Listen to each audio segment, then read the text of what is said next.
After Sandy Hook, the threat was AR-15s. After Las Vegas, it was bump stocks. Now, gun foes in America have discovered a new danger to you and your family.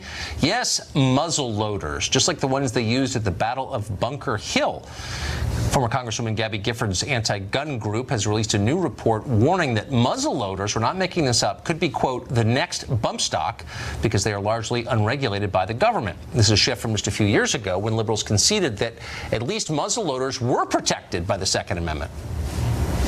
Republicans like to pretend that their interpretations of the Constitution are based on the original intent of the words. They insist that what matters is what the authors of those words had in mind. They think of themselves as mind readers of the Founding Fathers. Well, this is what they had in mind when they wrote the Second Amendment, a single-shot firearm that takes a bit of work to reload. Jumaine Williams is a city councilman in New York, possibly the next mayor of that city in 4 years. Who knows? He joins us tonight. Mr. Councilman, thanks a lot for coming on. Thanks for having me. Thanks for the plug. What's so amazing to me is typically when you have a lobby in Washington on a subject, lobbying for agriculture, for example, they know a lot about farming. It's only the anti-gun lobby, the gun control people, who literally know nothing about the product they're trying to ban. What could possibly be the justification for banning muzzle loaders? Well, you know, unfortunately, if you had me on every time there was a mass shooting, it might be every night. But I'm glad to be on here. What you left out is there's actually a company that's trying to jump through a loophole like people do and create a muzzle that can be shot with a silencer that shoots 50 caliber bullets. That can do a lot of damage.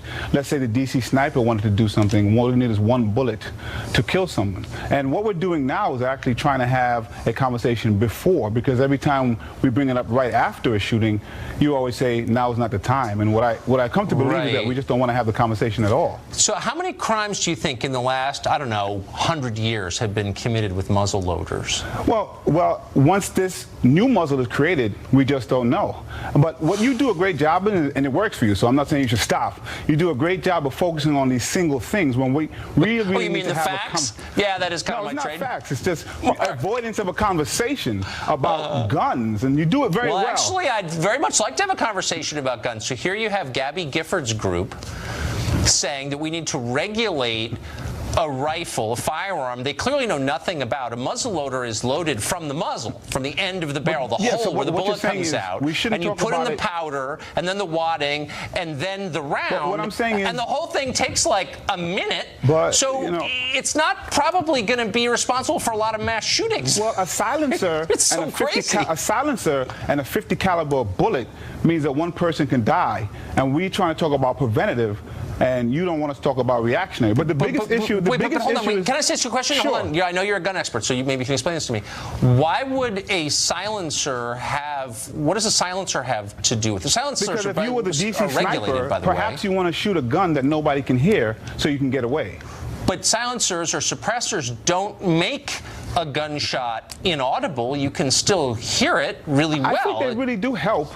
No, they don't. I've shot them in a 50 caliber it's fine. round. Will still make a lot of noise. You're good at it. Let's even say I grant you that. But the biggest Okay. No, I will. Because the bigger conversation is there is an avoidance of a conversation of how the overabundance of guns in this country is correlated to gun violence. No, I'm trying to have this conversation in specific terms rather than in bumper sticker terms where we make gross generalizations and we get away with that. So I'd like to just bring it back to the tangible, which here's an actual firearm that an actual gun control group is trying to regulate. And my question is why? Sure. They're the least threatening firearm you could honestly pick out of the full range of firearms. So that suggests to me the people making this recommendation literally know nothing, and they just expose themselves as wholly ignorant. We should start from the macro. What they do know is that the United States makes up 4% of the population, but own almost half of the guns in the entire world. What they do know is that there's a correlation between countries that have access to guns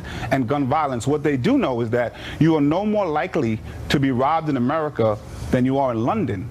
but you're exponentially more likely to be killed because of the access to guns. And so what we need to do is have it's actually a fairly complex question as to why that is. But let's get back to the specific. Recent studies showed when you adjust for population, the number one thing that tells you whether a country is likely to have mass shootings is the access to guns. Right. But let me, I mean, I don't concede that point because it's silly, but let me just get back to the specific point here. No, it's speculative. But what's not speculative is that an actual gun control group is trying to ban a gun that is responsible for precisely no crimes, no mass shootings, and takes almost a full minute to reload one shot. What's not speculative? That suggests to me that the goal is not safety, the goal is disarming the population. No, I'm trying to save lives. What are you trying to do? Well, how many lives have been taken by muzzleloaders? Well, we're trying to prevent that. You don't even want to do that. Well, I don't think there's any evidence that it's ever happened or it ever will happen. So we shouldn't talk about it after mass shooting. We shouldn't talk about it before someone jumps through a loophole. So when should we talk about it? Describe what a mass shooting by a muzzleloader would look like. I said when should we talk about it? If we can't talk about it after mass shooting, it's going to happen with a musket. No one will be killed by a musket that can shoot 50 calibers. If it does. Okay. But also, the biggest thing, which is not speculative, you won't even acknowledge that perhaps a country that has 4% of the population and owns over half the guns in the country. That's an interesting conversation, but when you bring muskets into it, it kind of discredits, I would say, your side. And by the way, to be fair, the councilman we're talking to did not think up this crackpot idea that was former Congresswoman Gabby Giffords. Councilman, we're out of time. When you run for mayor, I hope you come back and we can debate muskets. Thank you. Thank you.